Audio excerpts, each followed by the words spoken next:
This is the CNC Geekcast, the podcast where two guys with speech impediments talk about movies. I'm Joseph Collins. And I'm Paul Combs. And on today's episode, we'll be talking about one of my favorite movies, Star Trek movies, Star Trek VI, The Undiscovered Country. We're going to be talking about the characters, we're going to talk about the plot, why this movie is my favorite, and a personal cinema experience I have with this movie, and much more. So stay tuned! Also, today we're actually joined by a second Collins. Oh my goodness, there's more of us? There's way too many of you guys. Look, you can never have too many Collinses. But anyway, introduce yourself, Jeffrey. Hey, I'm Jeffrey, Joseph's older brother. Star Trek VI is also my favorite Star Trek movie. I'm looking forward to talking about it. Hope you enjoy. My thank you, Jeffrey. That was nice. That was very nice. We're glad to have you, Jeffrey. It's always fun to add more people to our conversation, even if I'm kind of the outsider here. Yeah, you are, aren't you? Yeah. You are now outnumbered. I am definitely outnumbered, but I've never been a Star Trek fan. Like, I don't have anything against it, but it's just one of those things that's intimidating. There's so much of it. There's like 5 different series, there's all these different movies, there's everything. There's so much. Yeah, that's a common complaint with a lot of Star Trek. Well, if you want, I can give you a list of episodes you can watch in each season, like the best episodes. Yeah, if someone did that, I would be more than happy to. Like, if someone curated the quintessential Star Trek episodes, I would be more than happy to watch them. Yeah, there was one episodes like in the Next Generation where it's like the Borg episode. There's 3 Borg Best episodes. of both worlds. Well, the one they encountered in the second season, and then the best of both worlds. You kind of have to go to the second season too. Yeah, but anyway, but this movie has, it's the original cast, and you saw it recently. What was your initial thoughts? I watched it for the first time actually last night. Okay. And it was quintessentially Star Trek. I like it. Even though I'm not a Star Trek fan, I understand what makes Star Trek what it is. You had Kirk macking up space women. You had Spock Being Spock logical. Being Spock Mr. Logical. And you had the crew, you had Scotty having some fantastically great lines, actually. Oh, yeah. Scotty always has some good lines, but I mean, I understand why people love Star Trek, and this movie kind of sealed that deal for me. And I definitely did enjoy the film, the way it tackled a lot of elements that were frankly very interesting. Yeah, because this movie was inspired, it came up in December 6th, 1991, and this was a couple years after the fall of the Soviet Union, and that's what inspired this movie, because Paramount, I think it was after 1989, Star Trek V came out, and was considered to be a critical and really flop, and not really considered that good. Star Trek V is Graphics were terrible. The plot was kind of Yeah, and it was definitely considered to be one of the worst Star Trek films of all time. So Paramount was like, oh, well, maybe we should reboot this like they did in 2009. But they decided to come out with Star Trek VI instead, to have the original cast send them off on a high note. And the entire idea that Leonard Nimoy had and the writer was talking about is, why don't we do something about the Soviet Union? And they took the Klingon Empire and the Federation and they tackled it from that perspective. And that's one of the things I did like about this film, compared to Wrath of Khan, which is considered to be the best film. But Wrath of Khan is more of a submarine battle in space, if you on that level, like Hunt for Red October and Crimson Tide. Crimson Tide, yes. Yeah, so... But no, I like that's one of the main things. For the classic movie fans. Well, this and The Wrath of Khan are actually the only 2 Star Trek films I've seen. Truthfully, I still think The Wrath of Khan is a better movie. Okay, I can understand. Totally disagree with you there, sir. But okay, but well, it helps that you have the central villain. I'm always drawn to the villains, drawn to films that have the larger-than-life villain. And while The Undiscovered Country, I did think was a very good film, you really didn't get that. Yeah, but the problem was Khan was a bit mustache-twirling in Wrath of Khan. That is a legitimate complaint, but Richard Montalban's just sold it for me, and it worked. Fair enough, but I feel Chang was a lot more subtle, and that's what you want in a villain. You want the subtle villain who people can relate to, not the larger-than-life, ho ho ho, Kirk, I will get my revenge, mustache twirler. Yeah. Yeah, and I also like the Star Trek VI, and I think it's my personal, one of the reasons why my personal favorite is because of the larger implications of the universe. During this time, you had Star Trek, The Next Generation was on for 4 seasons. And you had a character as Lieutenant Worf was a Klingon. And the Klingons and Federation, of course, used to be enemies, but now they're friends. And this movie did a very good job of explaining the starting point of that alliance that they had between the two. Kind of what got the snowball rolling, so to speak. Exactly. And we Star Trek fans were really looking forward to it when we were watching TNG, because we were like, okay, how did this happen? Where did this start? And so it was cool to see that. And it was also awesome. There was the original cast members, the ones that started one, because they had that direct connection between that and the Next Generation. I really do enjoy that. I also enjoy the fact that the movie also tackled prejudices between. I mean, Cook. You would think that Federation officers were not supposed to be that way. You would think they had a higher morality, and they put the prejudice behind them when it comes to one another. No, the human prejudice toward one another. He had no racism, he had no sexism toward other human beings. But this movie did a really good job of showing, yeah, but can you do that with other alien races? Can you expand that out? And I love that theme of how it tackled, showing that human beings still had a long way to go in that sense. No, but if you hadn't seen, especially the end of Star Trek 3, you would not know that Kirk did not like Klingons because his son was killed by one of the Klingons. Yeah. Well, truthfully, I didn't know that. The movie introduced that element to me, but I knew enough about Star Trek just by, I guess you'd say, symbiosis. Yeah. That I knew that the Klingon and the Federation were enemies. So I understood enough backdrop to understand that, even without the information in Star Trek 3. Yeah, this is really good. A self-contained movie. But it also helps work with Kirk's character, because much like Star Trek 2 was about him stranding Khan on the planet and Khan coming back and Exacting his revenge. This one was, can Kirk move forward from hating Klingons? Yeah, all Klingons, not just all Klingons. He blanketed all Klingons together just because of this one Klingon's act. Yeah, like a lot of people do. One thing, and I really did like how. Well, that is what a lot of people do. So I think the movie did a good job tackling that element, because I could definitely notice the way it was using the future in these fantastical situations to examine the lens of modern society. It's things we still face today, even almost 30 years after this movie was released. Oh yeah, absolutely. And there's so many things I like about this film compared to the Wrath of Khan. Wrath of Khan is, like I said, it was a submarine battle. It was a revenge story. It was really just a small event that took place in this small speck of the galaxy. But this film had wider implications. It had a kind of a mystery on it. It was kind of like the murder on the Orient Express train. You had this self-contained spaceship. They're all trying to figure out who the murderers are, who are the assassins. And I just love that aspect of the film. And too. when the movie revealed that it was a bunch of Federation members who were resistant to change, that was even better for the movie, because again, it goes back to the prejudice thing we were talking about. Yeah, well, Starfleet was supposed to be beyond that point. Yeah, exactly. And yet it just did a good job of showing that, like Cook said, some people are afraid of change, even in Starfleet. So it did a good job of showing that, the flaws in Starfleet and the Klingons is still there, and there's still a lot to move on from. My problem was just the mystery. It was it was immediately obvious to me who the conspirators were.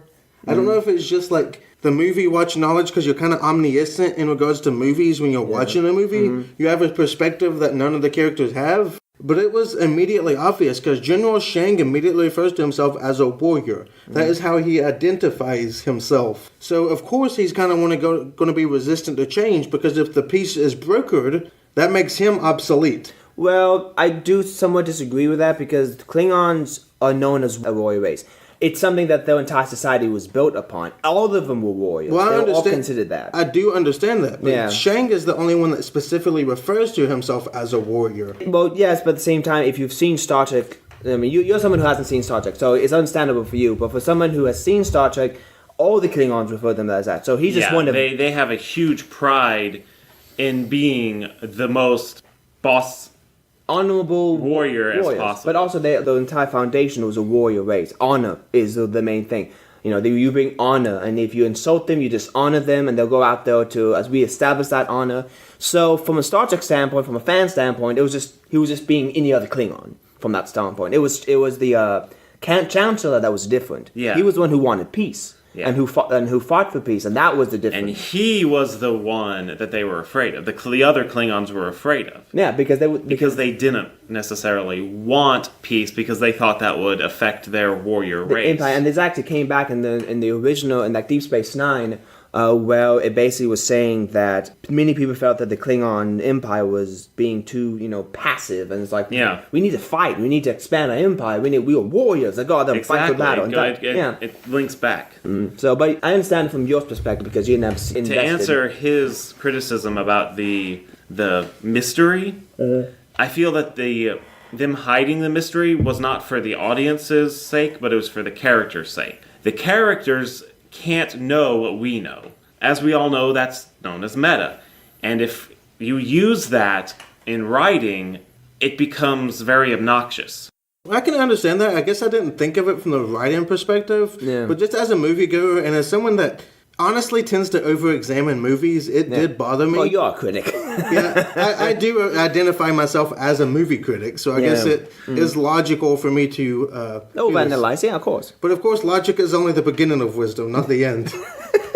Quoting a line from the film. So, no, but like I said, I do understand where you're coming from, and I do agree with that. But from a Star Trek standpoint, like we said, all Klingons identify, but what for me the thing was the Federation involvement. You had Romulans conspiring with the Federation officers, conspiring against Klingons to basically just continue this war, and that's one of many things I love about this film. Well, that happens a lot in just the modern day, and all the days for that matter, I guess I should say, is people conspire to keep the status quo. Yeah. Like, they're resistant to change in all its forms. Yeah, another thing I like about this film is the fact that you had people feeling like if peace was accomplished, they would have no place anymore.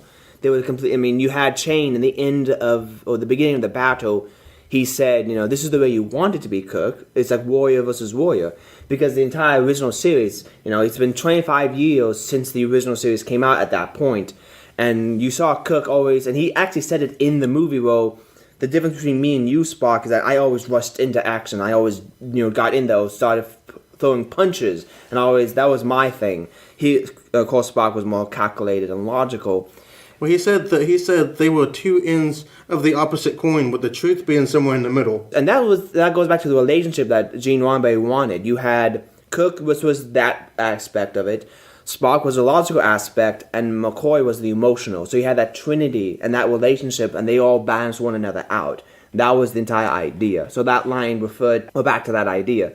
But I just loved how, Kirk needed to understand and realize, my time is gone.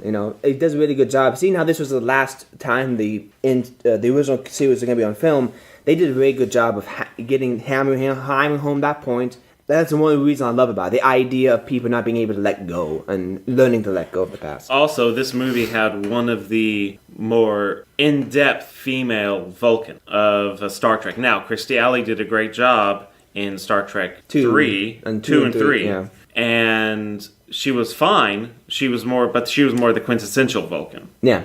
Valeris was more the young Vulcan questioning whether or not the logic in this situation was correct. Well, that's the thing. And that she came up with her own interpretation of what was logical, and in her mind, not going to peace was more logical. Yeah, that was another thing I liked about this film, is that the logic, even though the Vulcans went with the most logical thing, logic can take you on two different paths. Yeah. And her character arc was extremely fascinating for as limited as it was in the movie. Yeah, and this goes back to the original and to the story that we both had, the personal stories we both had when we made see this movie for the first time, which we would get into. Yeah. But what else did you like about the film? As I said, I always enjoyed the relationship between all the crew members. Even like George Takei, Sulu, who was introduced into this. Oh, I love. I'm not familiar with Star Trek, but I understood that Sulu was a crew member at one point. So of course he had that relationship with Spock and relationship with Kirk, where he would do almost anything within his power to help him. Yeah, I also like the fact that they gave him a command in this one, that he actually had a command of the ship. Like, he actually had, he was a captain, and George Takei wanted that evolution for his character, and I'm really glad that they gave him that evolution. It also gave the ability to have another ship to help the Enterprise when they were in need. And one of the best Star Trek ending battles, in my opinion. Oh, yeah, definitely. That's another issue I have, though, the bird of prey thing. Like, they immediately start positing that the bird of prey cloaked itself and then fired, even though that was previously impossible. It just felt a little too convenient for me that was the first option they decided upon, and it was the one that was correct. Now, well, I mean, Spock did say, he did quote Sherlock Holmes on that.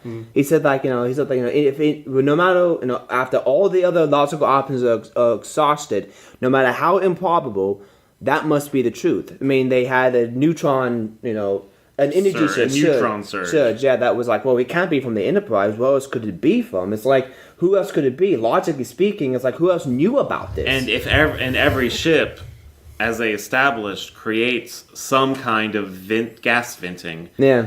And I guess neutron radiation was one of the many things that radiates in space. And logically, no one else knew about the meeting. The Romans didn't know. Any other species that had cloaking devices wouldn't know. So the most logical option would be either a bird of prey or another Klingon ship. No, I get that. I mean, I do understand it. It just felt convenient when I was watching the movie. Well, of course it's convenient, but it's not necessarily a bad thing. Yeah, I mean, I did like it because of the fact that it created... I mean, that's one of my favorite scenes of the film. Before that moment, you had a simple Star Trek, movie where it was like, okay, they established the idea, the plot, the MacGuffin, the mission. And so the Enterprise went out on the mission, everyday thing. You had the hopeful theme, the nice, pleasant theme. And then when the Klingons showed up, that dark theme appeared. And then suddenly it's like, they had the feast, which I love the dinner scene in this film.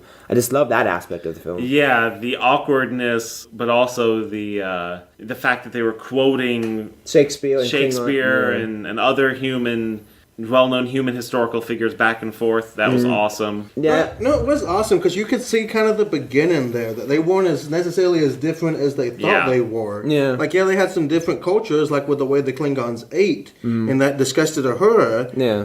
But, like, they weren't necessarily as different as they thought they were. There was some common ground, but it's like if the Vikings had met the Italians from the Renaissance era. Yeah. Yeah.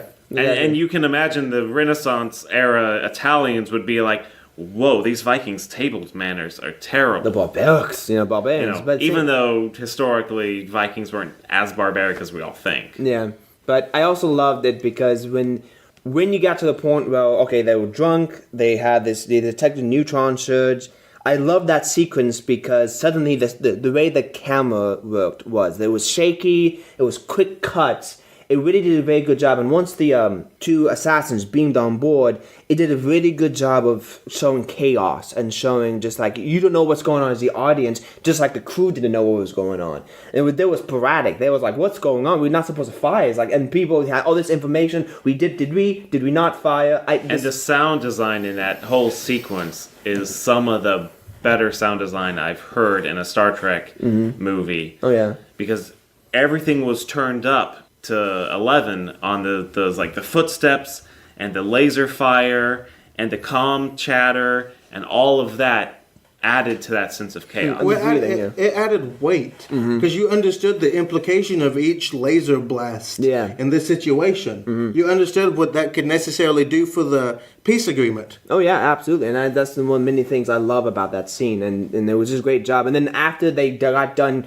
assassinating the Chancellor, the camera angles calmed down, everything was back. The lights went back on this Klingon ship when the artificial gravity kicked back in. And so the audience, it did a very good job of getting the audience set back into the same situation. Like, all the chaos is now done, and now, okay, just like in real life, after everything settled down, it got back to trying to, let's figure out what happened. So I thought that was a really good job from the camera. And I like the way the characters understood the weight of everything too. Like even Bones and Kirk, they immediately put themselves in a dangerous situation to try to salvage it any way they can. Yeah, I mean, because they understood the necessity of it. I mean, they may not have agreed on it, but they were still Starfleet officers. That was their duty, and they were going to complete their duty. So that's another thing I love about this film. But the ending battle I really do enjoy. What did you think of the trial as a Star Trek fan? Oh, the trial, I thought, I loved the trial as a Star Trek fan. Why is that? Well, because it was a setup, and that was cool.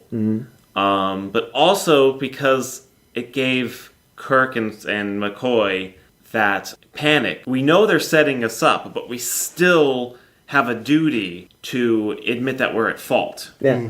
What was it? This goes back to a line that Picard said in one of the Next Generation episodes to Wesley Crusher. He said that the Starfleet's first duty is always to the truth, whether it's personal truth, archaeological truth or scientific truth. And that goes back to, so when it comes to that moment in time, Cook admitted all these things because that's the first duty of a Starfleet officer, is to the truth. It's like, yes, I'm responsible for the conduct of my crew, even though I knew nothing of it, I'm still responsible. And even though he knew how incriminating it was in that circumstance. Yeah, his duty was to the truth. Because truthfully, I enjoyed the trial. Even though I knew it was a show trial, it would be pretty hard not to convict them of a guilty plea, considering the evidence given. Exactly. Well, yeah, without that kind of evidence, it also goes back to the guilty until proven innocent issue that a lot of courts can have.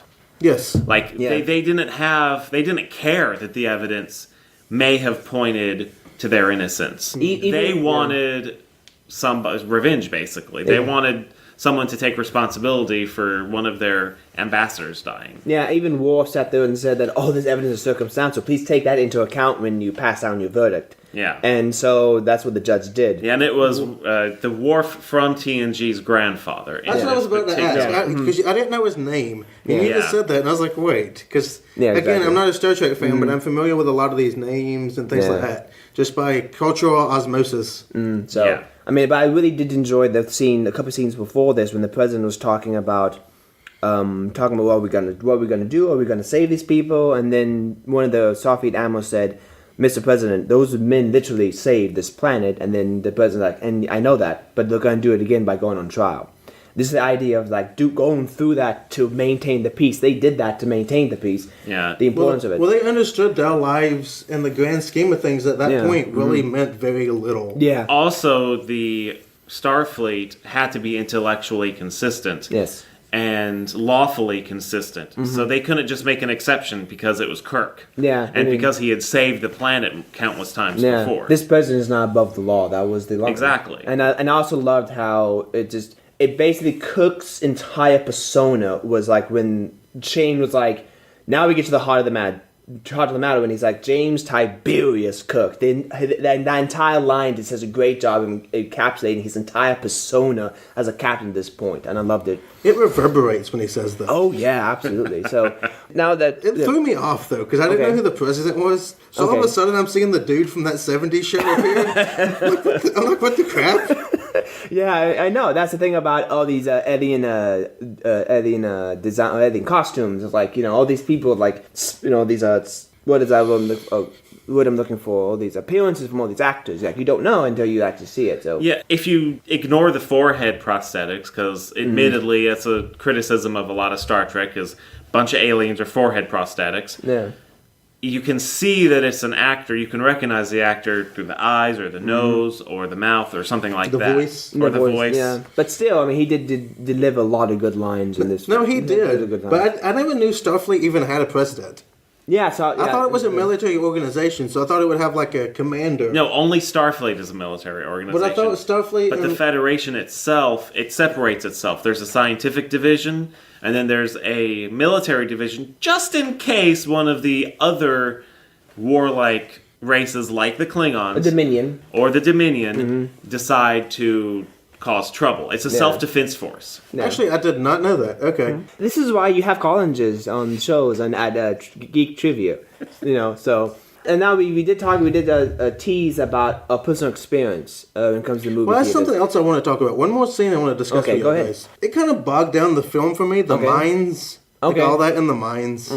Like, I understood the necessity of it. It just wasn't especially interesting. No, it wasn't interesting, but they had, from a writing standpoint, they had to take those characters and put them in a no-win situation, in a desperate situation. And they also had to sit there and... The entire point of that scene was that they wanted Cook and McCoy out of the way. So, of course, from a writing standpoint, they had to go through that process. I know it wasn't really interesting, but it wasn't really the minds that the movie was trying to get at. No, I get that. It's writing them out so they don't take the focus, and you then bring the focus over to Spock and all the other crew trying to figure this out. Which is nothing without Kirk punching something in the face. Yeah, you also needed Kirk and McCoy to have that time of reflection, because even though the minds were not interesting, the moment where he was in bed talking about, I never thought to take Gorkin at his word. Yeah. He had to see him work out that prejudice and realize that he was wrong. McCoy and Kirk were the two characters that had the most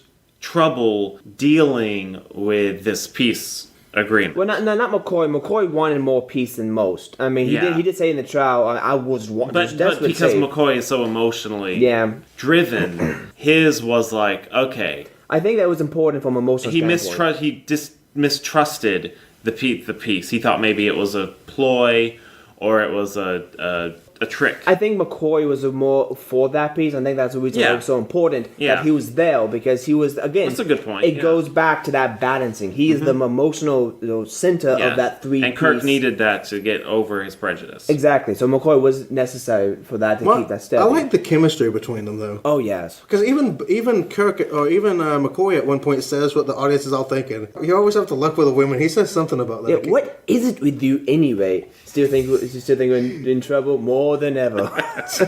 Exactly.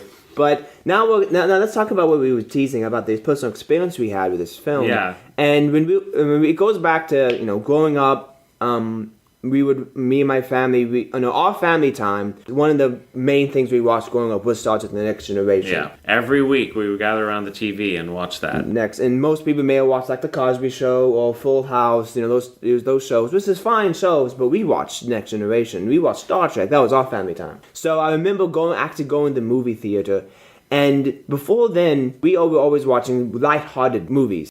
Star Wars was lighthearted. Even Empire Strikes Back had that lighthearted theme, even though it was a darker tone. And when we went to the movie theater, it was always Oliver and Company or The Little Mermaid. We always experienced some light stuff. And when it comes to Star Trek, we didn't grow up watching Star Trek 2 because our parents were like, okay, there's a lot of questionable scenes in that we don't want us to see. So we always grew up with Star Trek 4. That was a Star Trek film we kept on watching over and over again because it had the least amount of bad scenes in it. So when this movie first came out, when it comes to all the Star Trek films, it had lighthearted music. It was always hopeful and always adventurous music. And after the credits rolled, it always eased you into the story. Well, when you were like 6 years old or 8 years old, I remember going to the movie theater, sitting down, just imagining, the seats being bigger than us and this big screen in front of us and then the 3D sounds.